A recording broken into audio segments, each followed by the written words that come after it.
We've all been there. You're standing in a museum staring at a painting and all you can think is, I don't get it. To me, knowing the story behind an artwork is a huge part of knowing how to look at it. I'm Amanda, the host of the Art of History podcast, where we view history through the lens of some really great works of art. Each episode, we dive deep into the bigger picture behind some familiar and maybe not so familiar pieces. Check out Art of History now wherever you get your podcasts.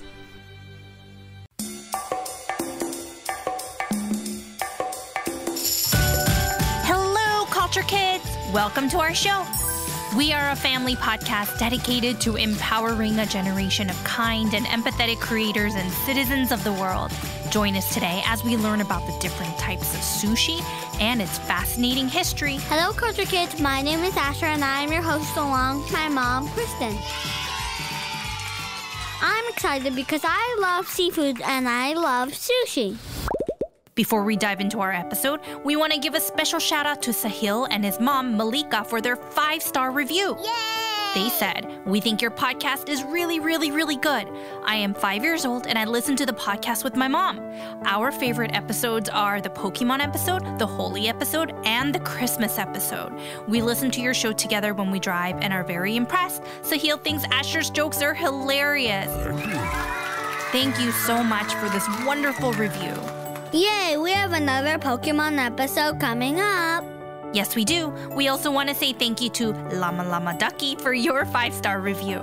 They said, "Lots of fun, interesting facts. Great way to learn about different cultures." Awesome! And also, we have some really cool news we'd like to share with our listeners. Thanks to you, our show, Culture Kids, has been nominated for 2 Webby Awards. Please go to www.culturekidsmedia.com and vote for us for a chance to win the People's Choice Awards. Your vote matters, and we believe that this is our chance to amplify our mission in empowering families everywhere to celebrate our differences and uplift the voices of communities. If you'd like to support our vision, please take a second and vote for us. The links will be available on our show notes on our website. Well, thank you so much for your patience. So let's jump right into our episode and dive into the world of sushi. Get it? Like dive into the ocean because the sushi is fish? Ah, very good one, Asher. So let's start with the most important question about sushi. What is sushi? Sushi is a traditional Japanese dish consisting of vinegared rice served with various fillings and toppings, which may include raw or cooked seafood, vegetables, and sometimes tropical fruits. No way! But it's important to note that sushi holds deep cultural significance in Japan because it's made with great talent and lots of skill. Sushi chefs usually dedicate several years to training, often ranging from 5 to 10 years or more, to become a master in their craft. During this period, they learn various aspects of sushi making, such as fish selection, rice preparation, knife handling, and presentation methods, and so much more. It's like an elegant artwork that shows Japan's beautiful and rich traditions and how much respect they have for nature and their surroundings. Sushi can be presented in many forms, such as rolls, individual pieces, or pressed rectangles. This means that sushi is different from sashimi. Yes, thank you for bringing that up. Sashimi is a traditional Japanese dish that has thin slices of raw fish, seafood, or other proteins. It's also not just raw fish. It can be meat too. Yup, despite what people might think, sushi and sashimi are 2 different things. But before we start learning about the different types of sushi, let's learn about the history and how it became a beloved and iconic dish from Japan enjoyed worldwide. Sushi has a cool history that dates back over 1,000 years. It all started in ancient Southeast Asia, now believed to be the Yunnan province in China, where people used a process called fermentation to preserve fish. Wow! They would pack fish and rice together, and over time, the rice would ferment and create a tangy flavor. And fermentation is where tiny living things called bacteria or yeast eat up sugars in food. Yes, and as they eat, they make things like alcohol, acids, or gases. This changes the taste and helps keep the food fresh. We use fermentation to make foods like yogurt, cheese, bread, and pickles. And kimchi! And kimchi is the national dish of Korea. Yes, and of course, kimchi. So after the fish went through fermentation, the rice was thrown away, and the only thing that was eaten was the fermented fish. Yikes! That's smart! This method allowed fish to be kept for up to a year without spoiling. Wow! Fermentation is magical. Yes, then later in the 8th century, this process of preserving fish made its way to Japan, where people started eating the rice along with the fish. And over the centuries, sushi continued to evolve. Evolve like a Pokemon! Uh-huh. In the 17th century, a chef in Japan began adding vinegar to the rice, which helped to preserve the fish and gave the sushi a slightly sour taste. Then in the 19th century, a chef named Hanaya Yohei invented nigiri sushi. Instead of packing fish and rice together, he placed a small piece of raw fish on top of the seasoned rice. This style of sushi quickly became a favorite among sushi lovers. Excellent! Street vendors would sell sushi to busy working people for a quick and convenient meal. And during this time, which was a long time ago, from the 1600s to the 1800s, nigiri sushi became a popular fast food. And as Japan moved into modern times, sushi changed from simple street food to something more fancy. This happened mainly because talented and very thoughtful Japanese chefs started to develop complex techniques, and it became easier to bring fresh fish to more places. And sushi's rise to sophistication reflects Japan's culture and traditions of precision, craftsmanship, and attention to detail. So let's learn about a few popular types of sushi. What it is and what it isn't. There are so many. First one, nigiri sushi. Yes! Probably the first thing you think of when you think of the word sushi. The toppings can be different, but as we mentioned before, every form of sushi always includes the vinegared rice. Got it. And in nigiri sushi, the rice is formed into a small circular shape, which takes great skill and craftsmanship. Then, a slice of raw fish, such as tuna or salmon, or cooked seafood like shrimp or even egg, is placed on top of the rice. It is usually served with wasabi, soy sauce, and some ginger. Oh. Wasabi is a spicy green Japanese flavoring made from the root of the wasabi plant. It's too spicy for me. Oh, yeah. It really is. Wasabi, when served in its natural form, really looks like a thick root. And soy sauce is a salty black liquid sauce made from fermented soybeans, wheat, water, and salt. I like it with my rice. Yummy, yummy, yummy. So let's talk about some etiquette when it comes to eating nigiri sushi. First, let's talk about wasabi. To mix or to not to mix? So in traditional sushi restaurants, each piece of sushi often has a tiny dab of wasabi already on it, added by the sushi chef. If you want to add some extra heat, put a bit of wasabi on the fish directly with your chopsticks, not on the soy sauce. So don't mix it in. But in our family, if we're having a very special celebration and we're eating at a traditional sushi restaurant, I always say, trust your sushi chef. They know exactly how to make each piece with the right amount of everything. And next, the ginger. Do you eat it with your sushi? Nope, it's not meant for sushi at all. The pickled ginger is to be eaten between different pieces of fish, sort of as a palate cleanser. So you know how sometimes when you taste something really yummy, even after you swallowed your food and the taste might stay in your mouth? A palate cleanser, in this case ginger, helps you to clean that lingering taste so you're ready for your next bite of sushi. Well, I drink water to wash down the taste, or milk, but I guess it's kind of like that. Sorta, yeah. And next, the most important part, the soy sauce. To dip or not to dip. The most important part is that it should not overpower the taste of the fish or the rice. Yeah! Exactly. So lightly dunk your sushi. Put the fish side into the soy sauce. Just a quick dab. Try not to dip the soy sauce into the rice because it will soak up so much of the soy sauce and it will change the taste of your sushi. Also, it will make your rice less sticky. In fact, traditional sushi chefs often prefer that we eat sushi without soy sauce as they craft each piece to achieve a perfect balance of flavors.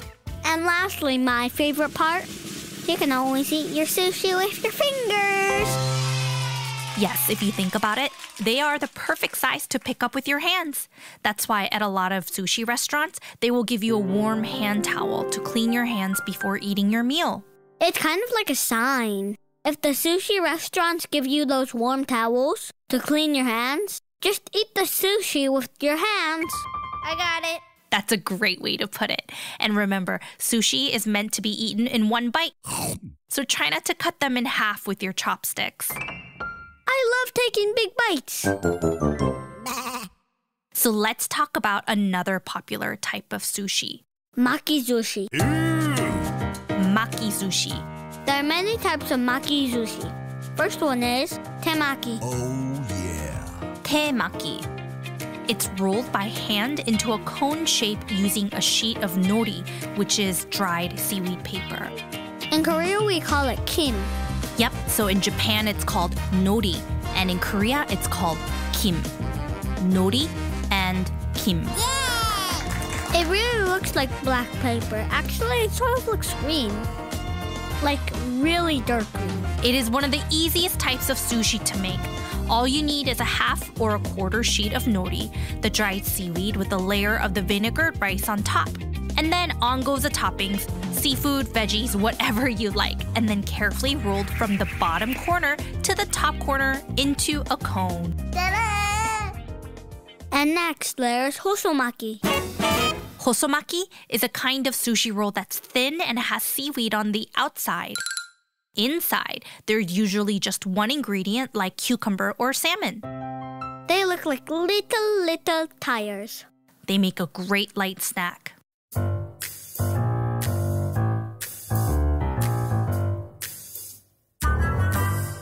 And next is uramaki. Also known as the inside-out roll, uramaki. Uramaki is a type of sushi roll where the rice is on the outside and the seaweed is on the inside. It's hiding. It typically has fillings like fish, avocado, or cucumber, and it's rolled in toasted sesame seeds, fish roll, or other toppings. Uramaki can be fun because you can get really creative with what you layer on the outside. You can add more fish outside the roll, tempura flakes, or even different types of sauce. You eat those all the time. There are so many different kinds of maki sushi we can explore, but for now, we're going to move on to Shirashi. In case that wasn't clear, that's shirashi. Shirashi. Shirashi is a bowl of sushi rice with different sashimi or eggs on top. Yes, as we mentioned before, sashimi is basically thin slices of raw fish, meat, or eggs. The sashimi is laid out in a colorful presentation with other garnishes. Wow. And there's also inari. This is very popular in Korea. They make it differently there in Japan. Yes, so inari consists of sushi rice stuffed into seasoned and fried tofu pouches. Oh, and it's absolutely delicious. The tofu pouches are slightly sweet and add a unique flavor to the sushi. The rice gets tucked inside a little ball, and it's cozy and cute. It's a great after-school snack, and we highly recommend you try it. You can buy the fried tofu pouches in really any Asian supermarket. I can't eat it in one bite. And you're supposed to eat sushi in one bite. That's okay. The sushi eating etiquettes that we shared before are traditional guidelines, and you will never be in trouble for not following them at any sushi restaurant in the world. The most important part is to show appreciation and respect for the chefs making the food and the servers bringing you the food. Because like I mentioned, sushi is an incredibly unique and complex form of art and an important representation of Japanese culture. Appreciating and learning about how they make their sushi is a wonderful way to show respect to the culture and the community. Yeah, like saying thank you when they take your order, or give you the food, or give you water. Yep, or letting them know how much you enjoyed eating their food. And there is always a polite phrase you can say before digging into your food, which shows appreciation and respect. I learned this phrase growing up from my family members that are native Japanese speakers. It's itadakimasu. Do you want to try saying it? Itadakimasu. Itadakimasu. It's often translated as I humbly receive, but in a mealtime setting, it's like saying thank you for the food. Saying this phrase before eating your meal is showing good manners. Let's try saying that together. Itadakimasu. I'd love some salmon sashimi. Yes, sushi is one of my favorite things in the world, but we should also share that it's not always easy finding sushi in many parts of the world, and because it takes so much skill and talent to make the sushi, it can cost a bit of money. And not every city or town is by the ocean where it's easy to serve fresh seafood. So in our family, we like to save our sushi meals for special occasions. Like if we're celebrating our birthday. Yep. And to our Culture Kids family, have you tried sushi? If not, what do you think it might taste like? If there are no sushi restaurants available where you live, maybe you and your grown-ups can make nigiri sushi at home together. And if you're not able to find sushi ingredients, you can still explore the beautiful world of Japanese cuisine by trying other dishes like ramen, teriyaki, or tempura. We hope you'll always stay curious to learn more about the food and culture of countries like Japan and see where your imagination takes you as you soak up the different flavors and traditions from around the world. And of course, here at Culture Kids, you and your family are always welcomed, included, and celebrated for exactly who you are. Joke time! Can I go first? Of course. Knock, knock. Who's there? Would. Would who? Would you laugh at my jokes? And this is my joke. Oh, that was an intro to the real joke? Okay. We're starting to get pretty fancy here. Why did the teacher wear sunglasses? Why? Because his class was so bright. Oh, I like that. Meaning they were so smart. Nice. Your turn. Why can't you surprise a cow? Why? Because they heard it all. Oh, I get it. Yes, because cows travel in herds. And herd, yes, you get it. Well, thanks for joining us today. As always, reach out to us at hello@culturekidsmedia.com and let us know what you'd like to learn about next. Stay tuned and subscribe as we have lots of fun interviews coming up. Till next week.